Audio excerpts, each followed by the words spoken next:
오늘의 말씀, 절망의 시대, 이방의 땅에서 신앙을 지킨다는 것, 다니엘 한 장 강에 사랑하는 형제자매 여러분, 오늘 우리가 함께 나눌 하나님의 말씀 속으로 들어가기 전에 잠시 주님의 은혜를 구하는 기도의 시간을 갖겠습니다. 거룩하신 하나님 아버지, 이 시간 저희의 마음과 생각을 열어주시어 혼란하고 어려운 시대를 살아가는 저희에게 다니엘서를 통해 주시는 지혜와 위로를 깊이 깨닫게 하여 주시옵소서.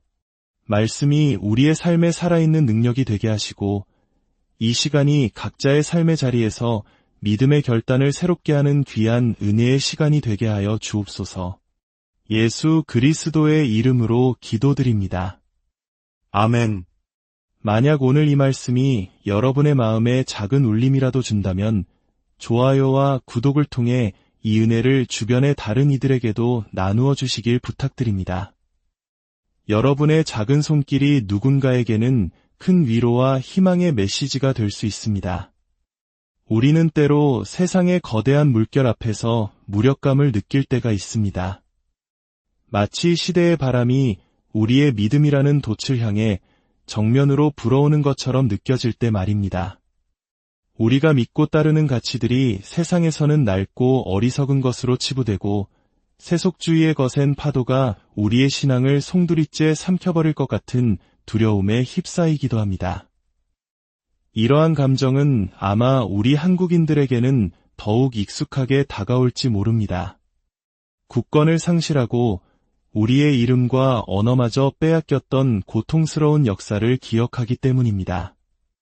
모든 것이 무너져 내린 것 같았던 그 절망의 시간 속에서 우리의 선조들은 어떻게 희망을 이야기하고 신앙을 지켜낼 수 있었을까요? 오늘 우리가 함께 살펴볼 구약성경의 다니엘서는 바로 그런 이야기입니다. 이것은 단순히 수천 년 전 한 젊은이의 영웅담이 아닙니다. 이것은 낯선 땅, 적대적인 문화 속에서 자신의 정체성을 지키며 살아가야 했던 한 하나님의 사람의 이야기이며 동시에 오늘을 살아가는 우리 모두의 이야기이기도 합니다. 이야기는 기원전 605년 유다왕 여호야김이 다스린 지 3년이 되던 해에 시작됩니다. 강대국 바벨론의 왕 느부갓네살이 예루살렘을 침공하여 도시를 함락시킵니다. 평화는 깨지고 하나님의 백성들은 무너졌습니다. 다니엘서 한 장 2절은 이 비극적인 사건을 이렇게 기록합니다. 주께서 유다 왕 여호야김과 하나님의 전 그릇 얼마를 그의 손에 넘기심에 잠시 이 구절에 머물러 보십시오. 역사가들은 이 사건을 바벨론의 군사적 승리라고 기록할 것입니다. 하지만 성경은 그 이면에 있는 더 깊은 진실을 우리에게 보여줍니다. 이 모든 것을 허락하신 분이 바로 주님, 즉 하나님이셨다는 사실입니다. 바벨론의 신이 이스라엘의 하나님보다 강해서가 아니었습니다. 오히려 하나님의 주권적인 계획과 섭리 안에서 일어난 일이었습니다. 이것은 불순종했던 당신의 백성을 향한 하나님의 징계였으며 동시에 더 큰 구원의 역사를 이루기 위한 과정의 시작이었습니다. 느부갓네살 왕은 정복의 상징으로 성전의 기물들을 약탈하여 자기 신의 신전으로 가져갑니다. 그리고 더 나아가 이스라엘의 미래를 완전히 자신들의 것으로 만들기 위한 아주 교묘하고 체계적인 계획을 실행에 옮깁니다. 그는 이스라엘의 왕족과 귀족 중에서 흠이 없고 용모가 아름다우며 모든 지혜를 통찰하며 지식에 통달하며 학문에 익숙하여 왕궁에 설만한 소년들을 데려오라고 명령합니다. 바로 다니엘과 그의 세 친구 하나냐, 미사엘, 아사랴가 여기에 포함됩니다.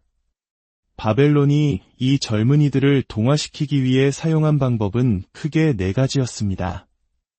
그리고 이 방법들은 오늘날 세상이 우리의 신앙을 무너뜨리려 할 때 사용하는 방식과 놀랍도록 닮아 있습니다. 첫째는 지리적 재배치입니다. 그들은 고향 예루살렘에서 수백 킬로미터 떨어진 바벨론으로 강제 이주되었습니다. 익숙했던 모든 것, 가족, 친구, 성전, 신앙 공동체와의 물리적 단절은 그 자체로 거대한 시련이었습니다. 우리의 삶에서도 마찬가지입니다. 새로운 환경, 새로운 직장, 새로운 인간관계 속에서 신앙의 우선순위가 흔들리고 이전에 가졌던 뜨거움을 잃어버리는 경험을 하곤 합니다. 둘째는 사상적 재교육입니다. 사절은 그들에게 갈대아 사람의 학문과 언어를 가르치게 했다고 말합니다.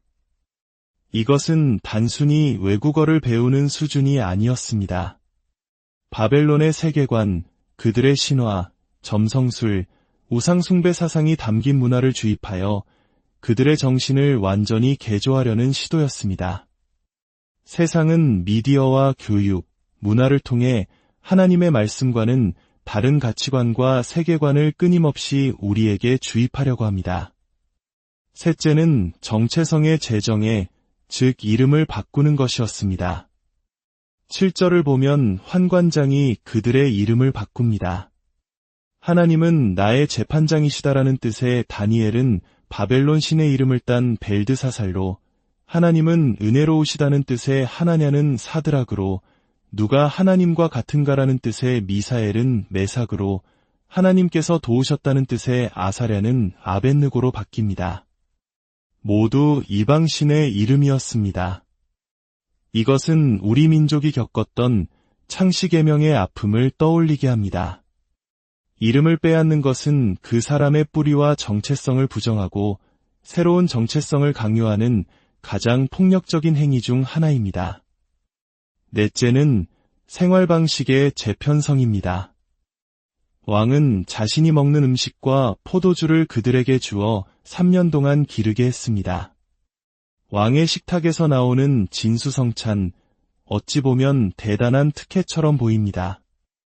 하지만 이 음식은 먼저 바벨론의 우상에게 바쳐진 것이었을 가능성이 높습니다. 또한 율법이 금지하는 부정한 음식이 포함되어 있었을 것입니다.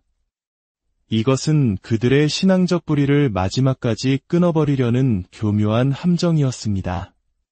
이 거대한 동화 정책 앞에서 이 어린 소년들은 무엇을 할 수 있었을까요? 그들은 포로였습니다. 나라를 잃었고 모든 것을 빼앗겼습니다. 저항할 힘도 선택의 여지도 없어 보였습니다. 그러나 바로 이 지점에서 역사의 물줄기를 바꾸는 위대한 결단이 나옵니다. 8절입니다. 다니엘은 뜻을 정하여 왕의 음식과 그가 마시는 포도주로 자기를 더럽히지 아니하리라 하고, 뜻을 정하여, 이 짧은 구절에 모든 것이 담겨 있습니다. 이것은 충동적인 반항이 아니었습니다. 마음의 중심에서부터 우러나온 깊고 확고한 신앙의 결단이었습니다. 그는 강제 이주를 막을 수 없었고 바벨론 학문을 배우는 것을 거부할 수 없었으며 새로 붙여진 이름을 떼어낼 수도 없었습니다. 하지만 그에게는 아직 선택할 수 있는 영역이 남아 있었습니다. 바로 자신의 몸을 거룩하게 지키는 것이었습니다. 작아 보이지만 이것은 바벨론 제국 전체의 세계관에 맞서는 영적 선전포고와도 같았습니다. 우리는 여기서 중요한 신앙의 원리를 발견합니다. 믿음이란 증거가 없음에도 불구하고 믿는 것이 아니라 오히려 결과가 어떠할지 모르는 상황 속에서도 하나님의 말씀에 순종하는 것입니다. 다니엘은 자신의 결단이 어떤 결과를 가져올지 알지 못했습니다. 왕의 명령을 거역하는 것은 곧 죽음을 의미할 수도 있었습니다. 하지만 그는 결과에 대한 두려움보다 하나님 앞에서의 거룩함을 선택했습니다. 놀라운 일이 벌어집니다. 9절을 보십시오. 하나님이 다니엘로 하여금 환관장에게 은혜와 긍휼을 얻게 하신지라. 2절에서 주께서 넘기심에 라고 하셨던 그 하나님께서 이제 하나님이 은혜를 얻게 하신지라 라고 말씀하십니다. 역사의 주관자이신 하나님께서 직접 개입하기 시작하신 것입니다. 하나님께서는 당신의 백성이 고난 가운데 버려두지 않으시고 그들의 작은 순종을 통해 당신의 위대한 일을 이루어 가십니다. 물론 과정이 순탄하지만은 않았습니다. 환관장은 자신의 목숨이 위태로워질 것을 두려워하며 다니엘의 요청을 거절합니다. 하지만 다니엘은 포기하지 않고 그들을 감독하는 사람에게 나아가 지혜로운 제안을 합니다. 열흘 동안 시험해 보자는 것이었습니다. 자신들에게는 채소와 물만 주고 다른 소년들과 비교하여 얼굴이 더 초췌해지면 그때 왕의 뜻대로 하라는 것이었습니다. 이것은 자신의 건강을 담보로 한 도박이 아니었습니다. 이것은 살아계신 하나님을 향한 온전한 신뢰의 표현이었습니다. 하나님께서 우리의 순종을 받으시고 세상의 방식이 아닌 하나님의 방식으로 우리를 지키시고 높이실 것이라는 믿음의 고백이었습니다. 결과는 어땠을까요? 열흘 후에 그들의 얼굴은 왕의 음식을 먹는 다른 어떤 소년들보다 더욱 아름답고 살이 윤택해 보였습니다. 이것은 단순히 채식의 효능을 말하는 것이 아닙니다. 이것은 기적입니다. 하나님께서 당신의 이름을 위하여, 당신께 순종하는 자들을 위하여 초자연적으로 역사하셨음을 보여주는 분명한 증거입니다. 이야기는 여기서 그치지 않습니다. 17절은 이 놀라운 이야기의 절정을 보여줍니다. 하나님이 이내 소년에게 학문을 주시고 모든 서적을 깨닫게 하시고 지혜를 주셨으니 다니엘은 또 모든 환상과 꿈을 깨달아 알더라. 세 번째, 하나님이 주셨다는 표현이 나옵니다. 그들의 뛰어난 지혜와 통찰력은 바벨론의 우수한 교육 시스템 덕분이 아니었습니다. 그것은 전적으로 하나님의 선물이었습니다. 세상의 학문을 배우되 그들은 하나님이 주시는 지혜로 그것을 분별하고 탁월하게 소화해냈습니다. 그 결과 왕이 그들을 시험했을 때 그 지혜와 총명이 온 나라의 어떤 박수와 술객보다도 10배나 나은 것으로 드러났습니다. 사랑하는 성도 여러분, 이 다니엘의 이야기는 우리에게 무엇을 말해주고 있습니까? 이것은 단순히 다니엘처럼 위대한 사람이 되자는 교훈이 아닙니다. 이야기의 진짜 주인공은 다니엘이나 그의 친구들이 아니라 그들 뒤에서 모든 것을 주관하고 계시는 전능하신 하나님이십니다. 하나님은 당신의 백성이 포로로 끌려가는 것을 허락하셨지만 바로 그 포로된 땅에서 당신의 살아계심을 드러내셨습니다. 하나님은 그들에게 환관장의 은혜를 주셨고 기적적인 건강을 주셨으며 세상이 감당할 수 없는 지혜를 주셨습니다. 이 이야기는 필연적으로 우리를 예수 그리스도께로 인도합니다. 다니엘이 이방 땅 바벨론으로 끌려갔듯 우리 주님께서는 하늘의 영광을 버리시고 이 죄악된 세상 속으로 오셨습니다. 다니엘이 죽음의 위협 앞에서 하나님의 뜻에 순종했듯 예수님께서는 십자가의 고통 앞에서 나의 원대로 마옵시고 아버지의 원대로 하옵소서라며 온전히 순종하셨습니다.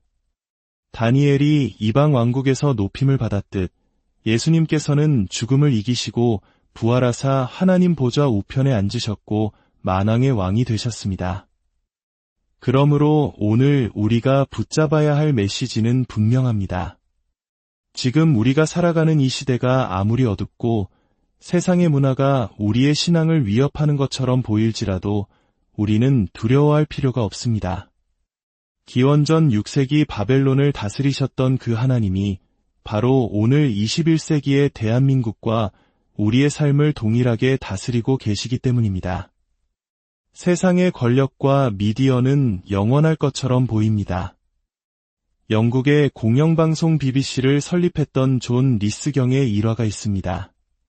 세속주의가 팽배하던 시절 젊은 제작자들이 더 이상 종교방송은 시대에 뒤떨어졌으니 폐지해야 한다고 주장했습니다. 그때 리스경이 일어나 그 젊은이를 향해 이렇게 말했다고 합니다.